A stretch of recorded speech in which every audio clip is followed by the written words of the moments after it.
Hello, my name is Gunnarssone. I am from the National History Museum of Latvia, and in this presentation I would like to talk about two different techniques of Baltic ware production. Most of you probably already know this, but just to repeat, Baltic ware is a wheel coiled pottery, which means the basis of the vessels is made by the coiling technique, but the shaping to the vessel is made by using the rotation of the potter's wheel. And this is one example how these two techniques can be combined in Baltic ware. I am analyzing the pottery of Latvia, 11th to 13th century, specifically looking at two different regions. The first is Daugava region along the Daugava River. The second is Kurland region. First, I want to look at Dalgo Baltic ware. These pots excel with very high quality. The pots are always very symmetrical, the lines are precise and the angles are very sharp. On top of this, the very thickness of the walls is very precise and also thin. The average pot is about 10 to 15 centimeters in height, and for these pots the wall thickness varies from 4 to 8 millimeters. On top of this, the walls are always approximately the same thickness. The variation does not exceed 4 millimeters, which means that the base is approximately the same thickness as the sides, shoulders, neck, and rim. Looking at the coiling, it of course is best seen on the breaks of the pot. However, these pots have the coils quite well melded together and are quite hard to see. This is more of an approximation of where the coils are and the angles of them. It can be further improved by X-ray and other analysis. As we could approximately see the coil attachment places and the angles in which they connected, we wanted to do a very small experiment to see different ways coils could be stacked up on each other. The experiment was done by professional potter Baltic, and we used two different types of clay to make the attachments more visible. The tried attachments were attaching the coils from the inside of the cone, from the outside of the cone, and from the top of the cone. As you can see, the coils mostly match the attachment that is from the inside of the cone. However, there are small differences for the attachment on the bottom part. The other place where we can look for traces of coiling is the inside surface of the pots. I have marked here 3 coils and their attachment places as we can see them in Archaeology viewer. If we are to split the pot in half, we can see that the coiling traces on the bottom have preserved much better than the coiling traces on the top part of the pot. This is all to do with the later shaping process. As you can see in our recreation, the bottom part of the pot, the first coils, don't get shaped by the potter very much. The diameter of the base stays the same and their placement stays pretty much the same. While the shoulders, the neck and the rim get stretched and pulled by the potter quite much, which melds the coils together much more. And the potter has not went back to clean up previous traces of his work. Especially he hasn't went back to clean the traces on the bottom. But as we look forward, we can actually see that he has cleaned up traces on the outside of the pot. Here are images from another pot through AirTie viewer, and you can see that the surface of the pot is very well cleaned up. It's smoothened out to the very bottom of the pot, and no traces are visible on the outside surface. While on the inside surface, we can see very many different traces of the production process. For example, traces of finger impressions as the potter was pressing the coils together. Here we can see them in a slightly bent fashion.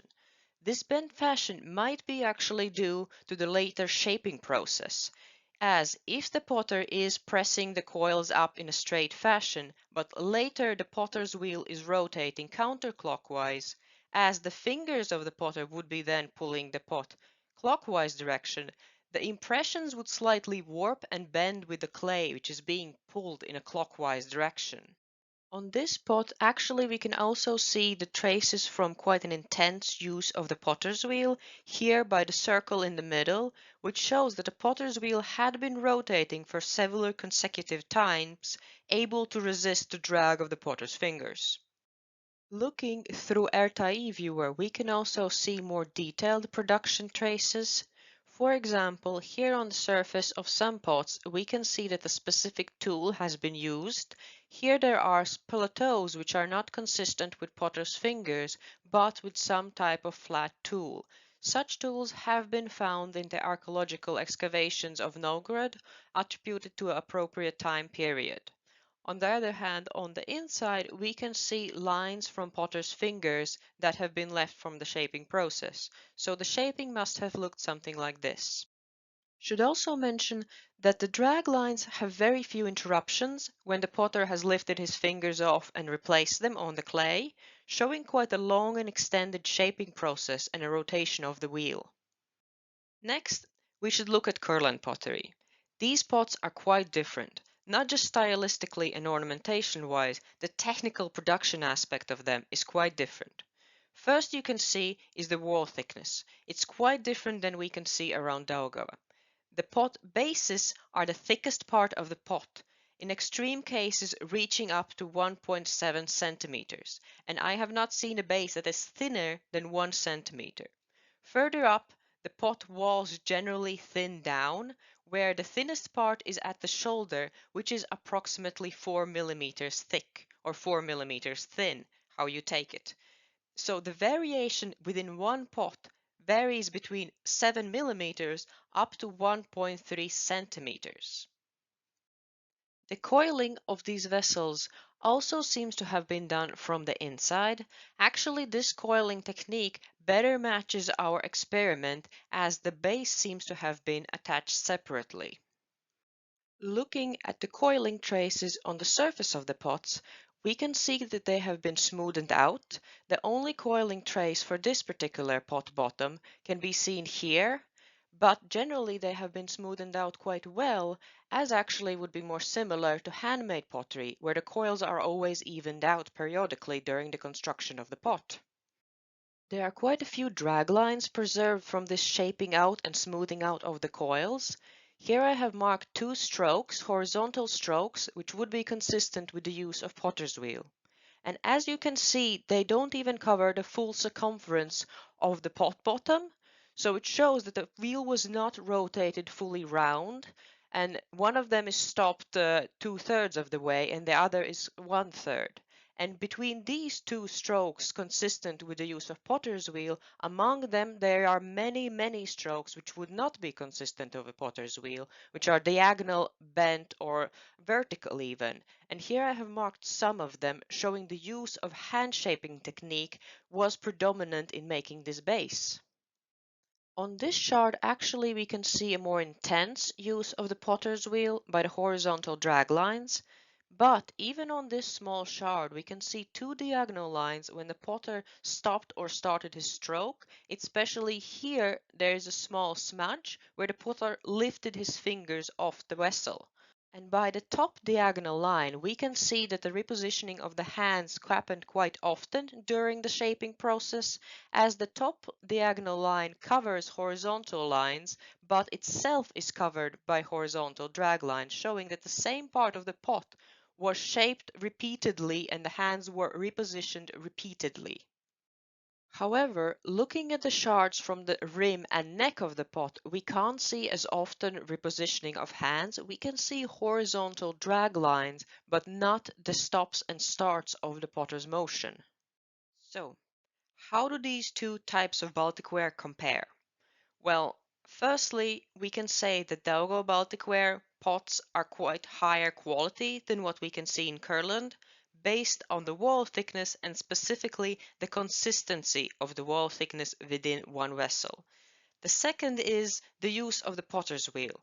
In Daugava, the potter's wheel is used much more intensely, shaping the whole pot, while in Kurland, the potters use much more of the hand shaping techniques for the bottom part of the pot, and the wheel is mostly used to shape the top part of the pot. What would we conclude based on this? Well, I like to base my interpretations not just on archaeological material, but also used ethnographical material, so it can be put into context of things we know people actually did and have done.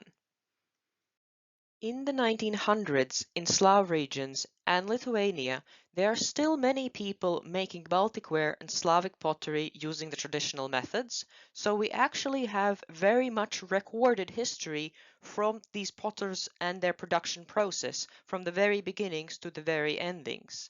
Here you can see Bobrinsky analyzing all of this material, separating the combination of hand shaping techniques and the use of potter's wheel into 7 different steps, where the potter's wheel has been used either as simply a rotating table all the way to actually making a full wheel-thrown pot. Assessing our archaeological material in context of these ethnographical records, we could say that Dalgo Baltic ware is more in context with the 4th stage of pottery wheel use, where the whole pot is shaped using the potter's wheel, while Kurland Baltic ware is more consistent with the 3rd step, where predominantly the potter still uses hand shaping techniques and the wheel is primarily used for shaping of the rim. Looking further at ethnography, we can actually see how the wheel use is linked with how the potter sells and trades with his wares. Here we can see that the first stages of wheel use, where it is primarily used as a turntable, the potter works primarily for home production and commission. But as soon as he starts using the wheel more intensely, the more the potter shifts to focusing on a market and trading with his wares as a professional craftsperson. Again, assessing our archaeological material in context of these ethnographical records, we can see that it fits actually quite well, as if the Kurland Baltic ware could have been made by a professional potter, but at the same time it's not a requirement, then looking at Dalgo Baltic ware, we can already see a significant amount of professionalization. This is not a judgment just by me myself, this is also a judgment by a professional potter who has an arts degree as a professional potter, all her life has worked as a traditional potter, and also is right now working in the History Museum in Latvia, and a few decades of experience making reproductions of historical and archaeological pottery. And according to her, you cannot make this precise pots with these thin walls without investing a significant amount of time learning these skills. And at this point, you are already a professional. The next thing which we can do is look at the production traces and assess what they tell us about the potter's wheel itself. We could see that Dalgo Baltic ware has an intense use of potter's wheel, and the wheel is able to resist the drag of potter's fingers for several rotations. While Kurland Baltic ware, we can also see that the wheel maybe hasn't been able to resist the drag of potter's fingers, as the potter needed to reposition his fingers periodically during the shaping process. Hence, I conclude that Daugava potters used a potter's wheel that possessed a significant amount of inertia, while the Kurland potters used a potter's wheel that did not have as much inertia inherently in it. I am illustrating the amount of inertia in a potter's wheel by the size of the radius of the potter's wheel head, as according to physics, the amount of inertia is mass times radius squared, where it's obvious that the amount of radius has a much larger impact on the inertia the object possesses. I am actually talking much more about the physics aspect of pottery wheels in my paper, but here I am mentioning just the relevant part of the inertia. Would the assumed amount of inertia help us understand the question of the potter's wheel construction? Well, I would say not really. These are the potter's wheels used by Slavic potters in the 1900s. Fragments of 4 of these actually have been found archaeologically in the material of Pskov and Novgorod culture layers 11th to 13th century. References down below if you want to look more thoroughly at the analysis. So it would be very tempting, of course, for me to say that I can see larger radiuses here, smaller radiuses there, and I can separate which potter's wheels are most likely to be used in the Daugava region and which are most likely to be used in Kurland. But I'm not saying that because, again, ethnographical material, I can see very well that the hand-driven potter's wheel does not have to have a small radius. Many potter's wheels have had a large radius, hence a large amount of inertia. while a foot-driven potter's wheel can have a small flywheel having a small inertia to it, so I can't exactly separate the specific construction of the wheel based on the traces that I can see on my material. What I can conclude with any amount of confidence is that Dalgo Baltic ware was made on pottery wheels possessing a significant amount of inertia, and it was made by potters that were already professionals using crafts tools. On the other hand, Kurland Baltic ware was made on potters' wheels that probably did not possess as much inertia, and the professionalization of these potters is still a question.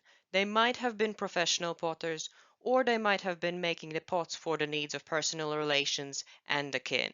That is a question which I cannot answer. So thank you very much for your attention.